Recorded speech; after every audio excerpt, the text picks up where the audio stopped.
Your marketing sucks and you know it. Hi, I'm Shelly. I own a fractional CMO firm, and I'm sorry if that insults you, but I'm doing a mini series on just let's open the doors on why our marketing is not working for us. Why our marketing feels like overhead, why our marketing feels like it's just something that you just hate the word, right? I see it all the time, and again, sorry if it insults you, but here's the thing. We're an adult.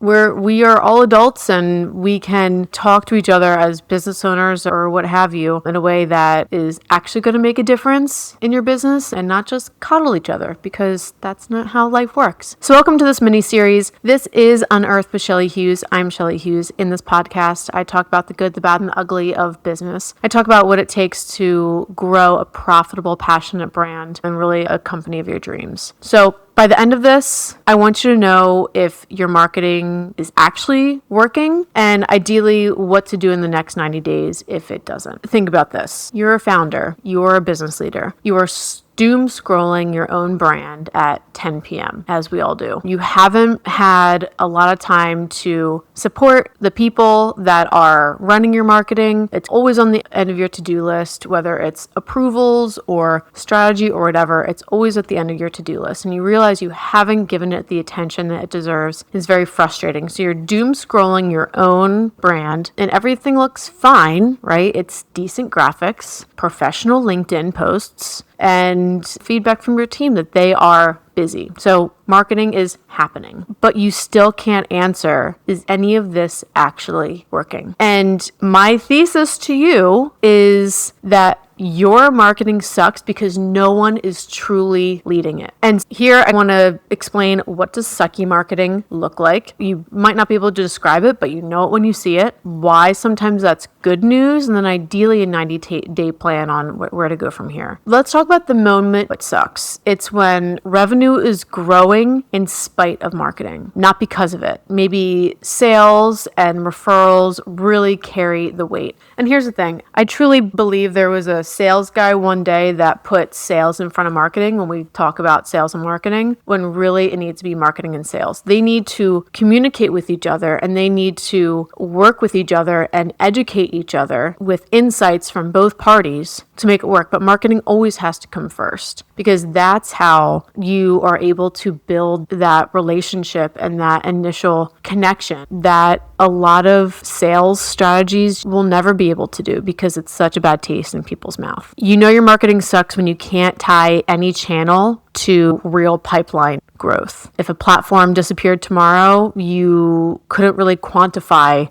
what that loss looks like. New hires feel like a fix for about 3 months, then stall out because there was never really a strategy under their role. And I feel as business owners, we think, everyone's at their bandwidth. I just have to hire one more person and we'll be extremely profitable, or hire one more person and we're just going to. The fact is that, that could be true. But if there is no one actually leading what that new person is doing, then they just become a little busy bee, which is fine. Work is being done, but you will never be able to tie it to any type of business growth. Your content sucks when your content is generic and polite. It could belong to any company on earth, maybe with just different colors and different fonts, and it never really ruffles the feathers or gets to the emotion of who you want to attract, right? It's going to ruffle the feathers of probably people you don't want to attract, but the more feathers you ruffle, the more you're going to attract in the very specific target audience that you're talking to. And then it's a truth bomb of admitting our marketing sucks, and it's not failure, it's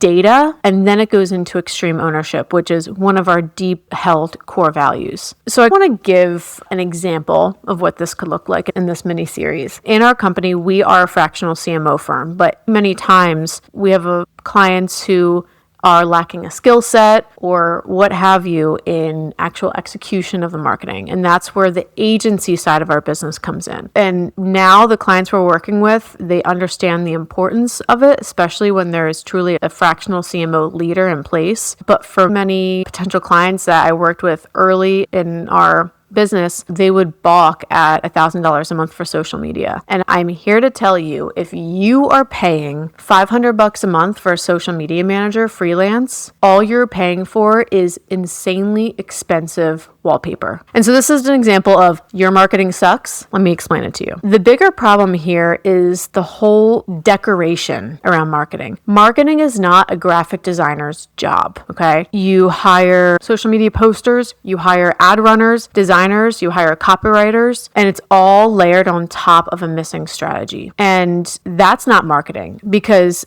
wallpaper over structural cracks, and not just your marketing, but your business. We onboarded a new client, and to our dismay of we just want to get going, we just want to start, we had to halt a lot of our conversations because we realized there was no vision for the business in the future. And if there was for this specific client, it was not communicated very well. I feel like as leaders, a lot of times we have the vision in our head, but articulating it in as few words as possible, as simplistic as we can, that's the art behind what we do. That's the art behind the strategy and the science. I have to say, the core issue in if you're paying $500 a month for social media, the social media manager isn't the problem. It's the empty leadership in the CMO seat. No one owns a whole picture or is allowed to say, this is the wrong game that we're playing. I have colleagues whom I love, but they charge very little for social media. And they're like, yeah, we post a few graphics. We do a little thing on LinkedIn. And I'm like,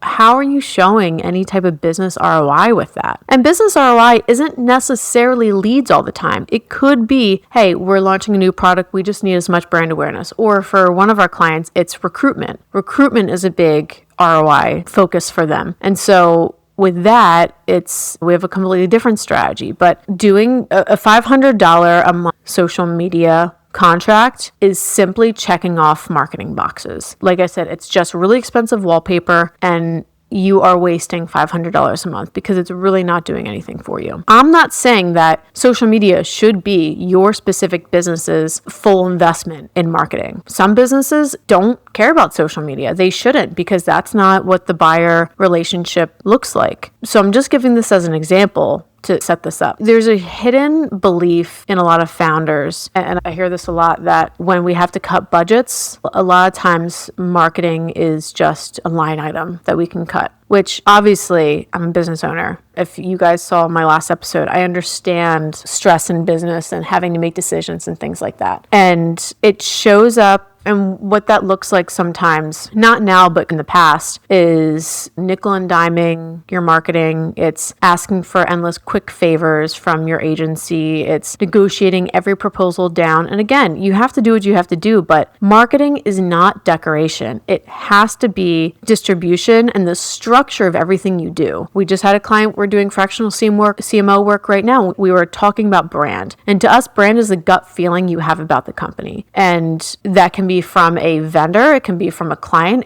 but most importantly, it's from your employees. And so we had this amazing conversation about branding and how what we decided on, what is the gut feeling that people have about the company? How do we then have strategic actions that we do, not just from a client perspective to keep up that brand perception, but also onboarding. So for this specific client, and this sounds cliche for many times and many different people, but for them it's really authentic, is they're truly a family. They've been in business for 50 years or 40 years, something like that. And their brand is, as they were trying to describe it, what I said is it is like a family. And they are reliable, not just for their clients, but for their employees. They show up when they need to. And so anyway, we went through this whole brand discovery, but then we said, okay, they're hiring a ton of new people because their company is growing. How do we, and our people are the ones that are the ambassador of our brand. So what, not just from, we didn't even think about client side. We said, what do we have to do from an employee side to ensure that brand attribute is consistent through rituals, traditions, awards, shout outs, little tangible things that remind people that when they think about their company that they work for, they think of the word family, for example. And it's only then when you figure out your internal brand that you can then trust that it can authentically be pushed externally. And it's so funny. Your brand is not about what you want to be. This specific company, they fired an old agency right before they hired us, and the old agency was really into brand archetypes, which is fine. I'm not really into brand archetypes, but I get it. And they were saying that this company, the brand archetypes, are explorers and magicians because of what they do and how they do it, and I understood it. But as we were talking more and more, I'm like, I don't think, no offense, I don't think you're an explorer or a magician. You're not the sexiest brand out there, and that is absolutely okay. PNC Bank, they just put out this whole campaign. Their whole brand is, we are the boring bank, but we're going to be the most reliable. And they're leaning into that, right? So if you own a laundromat or if you own a really boring business, usually they are the most lucrative, by the way, and the most sustainable. You lean into that if it makes sense. Your brand is not what you aspire to be. Your brand is who you are now and your actual DNA. And that's where we got to like family and that reliability and that trust and the person that, you're going to knock on their door on Christmas evening because you're all going to have dinner together for Christmas. That is a type of company and persona that this company is. And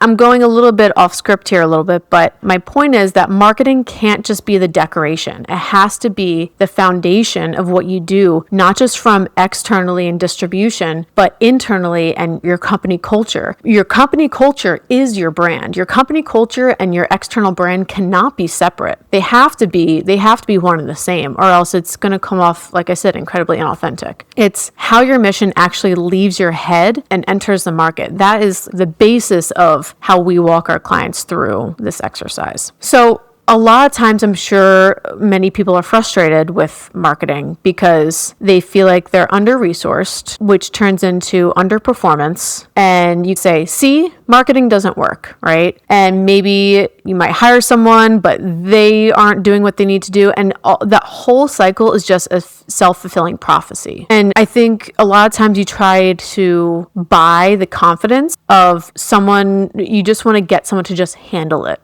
right?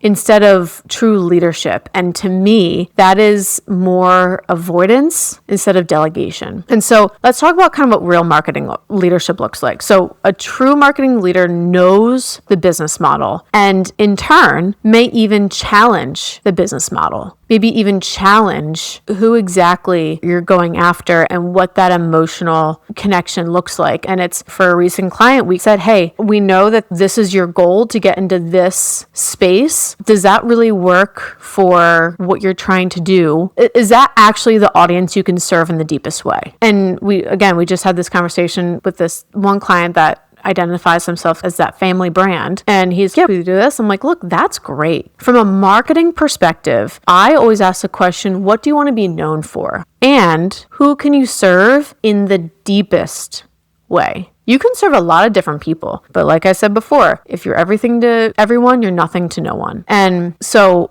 marketing and business and sales should not be siloed. And the reason I started this company was because I saw such a siloed version of marketing, and marketing has their own language. And what frustrated me the most is that marketing was all about giving you beautiful reports of green arrows up and to the right. And from all intents and purposes, from marketing perspective, it is working. But the business owner is then frustrated because they don't see results. It might be working on paper from what marketing thinks, but it isn't relating and it's not connecting to sales and business, if that's the goal. And so what we have to make sure we do is communicate with sales and say, hey, we're bringing in all these leads. What does the sales process look like to make sure that we are all saying the same message, number one, and that they are equipped to be able to close those sales, right? And then we need feedback of saying, hey, are these quality leads? Are they not quality? What are the issues? So we can make changes on our end. And then from a business perspective, it's, okay, business owner, business leader, where do you see this business going in 10 years? Where do you see this business going in 5 years? Where do you see it going in 3 years? And so we are developing our messaging based on that, not based on who we once were. Especially with AI and everything changing, you might have to lean into a completely different focus, and it's usually not the marketer's job, but if you hire a fractional CMO like the ones on our team, we're the ones that are going to ask you those hard questions that you should probably answer for yourself and for your company and for your team anyway. But we don't want to just tag along a little puppy, right? And if we know that should be a rethinking of business strategy for one reason or another. So a true marketing leader knows the business model, the margins, the sales process, and the customer's emotional drivers. A typical $500 a month social media manager is not going to, they don't have time or budget or bandwidth or care to know any of those things. Real marketing leadership doesn't start with, from a social media perspective, for example, what should we post? They start with, what problem are we solving and how do we communicate that at scale?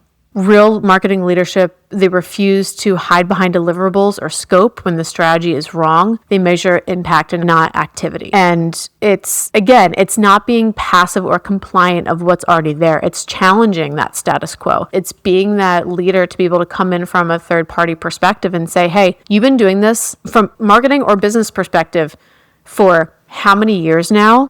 I'm sorry, business leader, you are the one being compliant, and it's our job to call you out. You can totally step back and be, no, we're doing this, and that's absolutely fine, but it's our job as marketing leaders to call you out on your blind spots or your complacency, because we're humans and we can't always be on top of everything all the time. We have too many fires to put out. Our job as marketing leaders, as a fractional CMO, is to own demand, pipeline, and own brand clarity. It's not just campaigns and content calendars. And so this is why I built a fractional CMO firm, not another done for you shop. You don't need more doers. You need someone to say what we're killing and what we're doubling down on and how we'll know it's working. So a 90-day plan to unsuck your marketing. Ready for it? Step 1, you have to name it. In leadership, you have to say it out loud. Our marketing is not doing its job. And you're not blaming anyone, because, except yourself, by the way, because that's what we have to do. You are not making excuses. You're not sugarcoating or doing a brand building season or anything like this. You're not making excuses, but you're saying this is not working and it's my responsibility and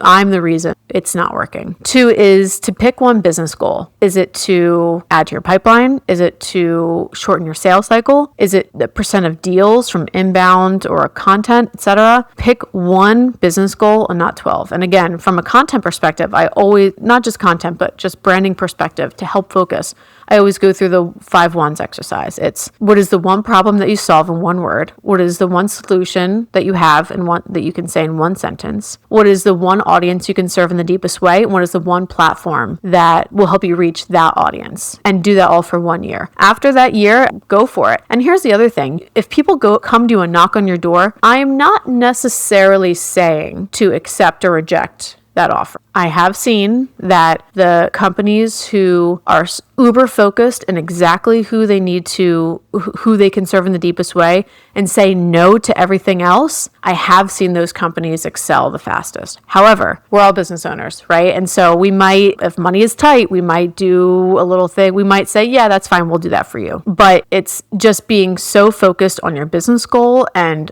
who you can serve in the deepest way. Step 3 is assign one owner for that goal. So it's not the marketing team. If you have that person, maybe if you don't have that person, maybe it's your first hire, maybe it's a fractional engagement, whatever it is, but someone has to own that number. And then step 4 is kill 3 things that look good, but don't move the needle. So that could be dead newsletters. It could be just random posts on platforms. It could be vanity campaigns, whatever it is. It's just wasting your time and making you unfocused. And 5 is create a simple weekly scorecard. Usually it's between 3 and 5 numbers you'd actually miss if marketing disappeared tomorrow. So it's the amount of leads that comes in, or it's the amount of views that you have, or if you're trying to get brand awareness, maybe it's recruitment, whatever it is. It's picking 3 to 5 numbers that you're actually going to focus on. Look, I'm not here to dunk on you in any way. Again, we're all adults here. I've just sat in too many rooms where everyone knows the marketing sucks and no one will say it. And so one of my personal core values is always prioritize growth over comfort, and growth and comfort cannot coexist. You can't tiptoe around marketing and expect different results.